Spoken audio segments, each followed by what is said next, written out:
बिस्मिल्लाहिर्रहमानिर्रहीम। अस्सलाम वालेकुम। हकीकत टीवी साइंस एंड हेल्थ में खुश आमदीद। बाबर आजम और शाहिद अफरीदी दो पाकिस्तान के बड़े लेजेंड्स हैं। एक वो शख्स है जो 28 साल की उम्र में ही लेजेंड बन चुका है, जिसका नाम बाबर आजम है, और एक शाहिद अफरीदी हैं जिनके बारे में ये बात मशहूर है कि मज़न मजीद ने यहाँ तक कहा था कि शाहिद अफरीदी को दुनिया की कोई ताकत खरीद नहीं सकती।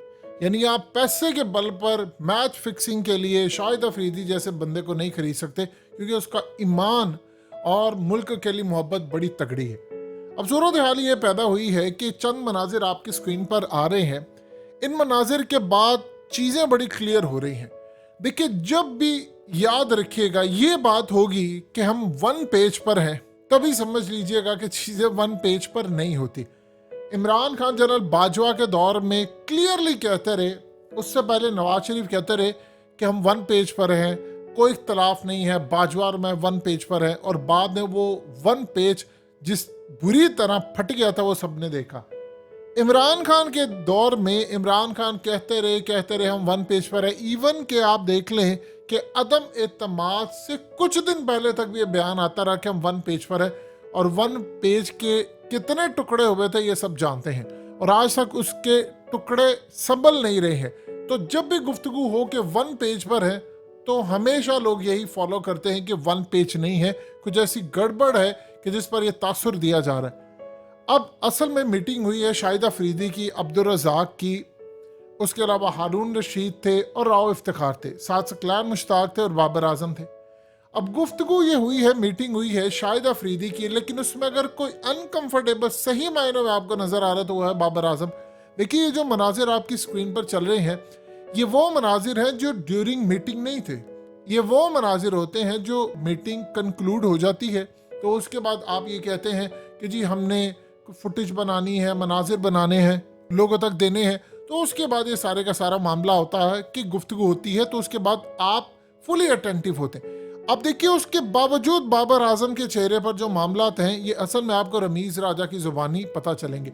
शाहिद अफरीदी ने आकर कहा है कि हम दोनों सेम पेज पर हैं, वन पेज पर हैं, और उन्होंने कहा कि कुछ टाइम लगेगा। जब नई सिलेक्शन कमेटी आती है, जब नए मामलात आते हैं, तो चीज़ों को टाइम लगता है। यही वो चीज़ है जो असल में रमीज राजा पॉइंट आउट कर रही है, चीज़ें वन पेज पर नहीं है, और बाबर आजम इस वक्त बहुत अनकंफर्टेबल है। देखिए, बाबर आजम के जो कज़न है, ख़ास तौर पर उमर अकबर और कामरान अकबर, इनकी परफॉर्मेंस क्रिकेट में जितनी घटिया रही है, इनको तो टीवी पर तबसरा करने के लिए बुलाना नहीं चाहिए।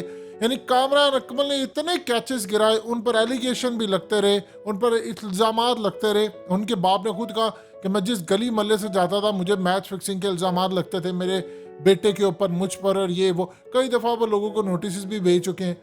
अब इस सूरत हाल के अंदर जितना कामरान अकबर ने क्रिकेट के अंदर नुकसान पाकिस्तान को पहुंचाया है, तारीख में कभी नहीं। और आप जुल्कुरनैन का तो याद ही होगा, उन्होंने कितने एलिगेशन इन पर लगाए थे। अब उसके बाद इन्होंने असल में ये जलते हैं, जेलस होते हैं बहुत ज़्यादा। जाहिर सी बात है, उनके कज़न है और जो इनका रिलेशनशिप है वो आप सब जानते हैं।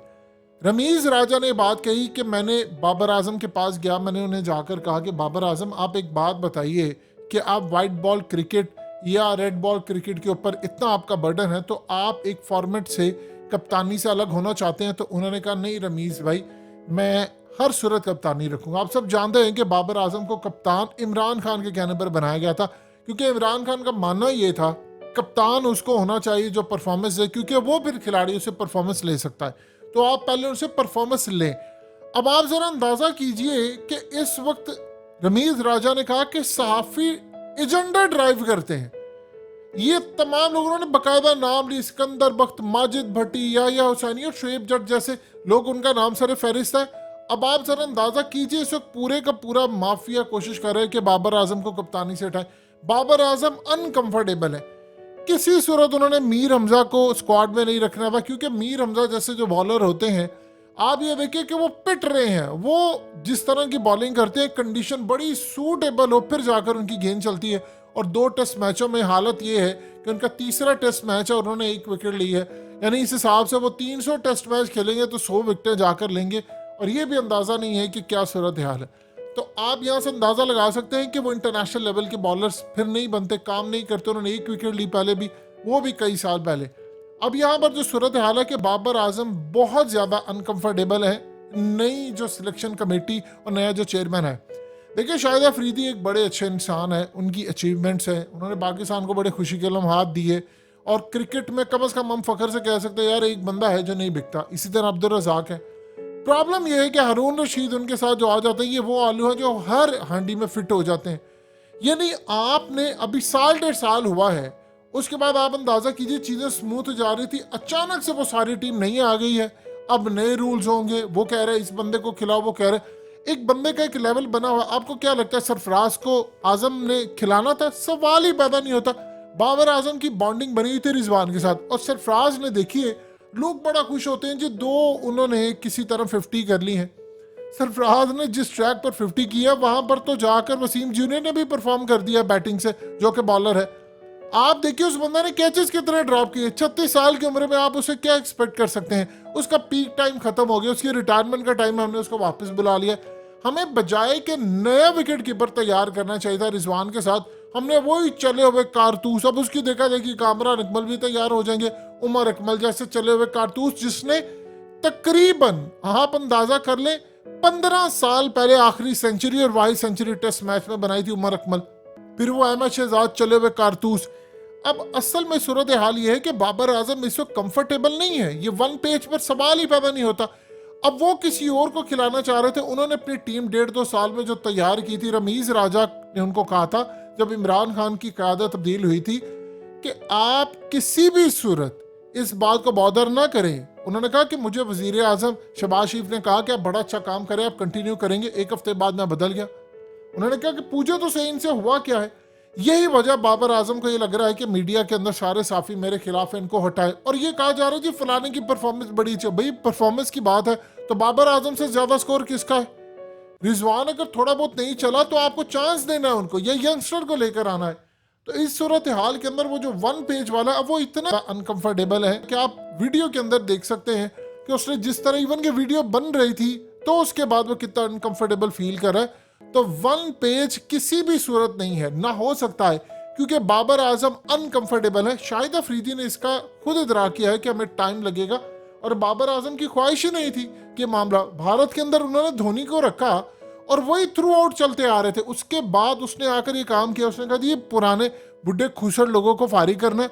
उसकी जो फिल्म बनी हुई है उसमें भी ये चीज़ उन्होंने मेंशन की थी कि जितने बड़े बड़े प्लेयर्स हैं, गंगोली हैं, द्राविड, ये वो, इनको फारिग करें, ये झुककर बॉल नहीं पकड़ सकते। वही हाल है। कितने स्टंप्स और कैचेस छोड़े पहले टेस्ट मैच में सरफराज ने।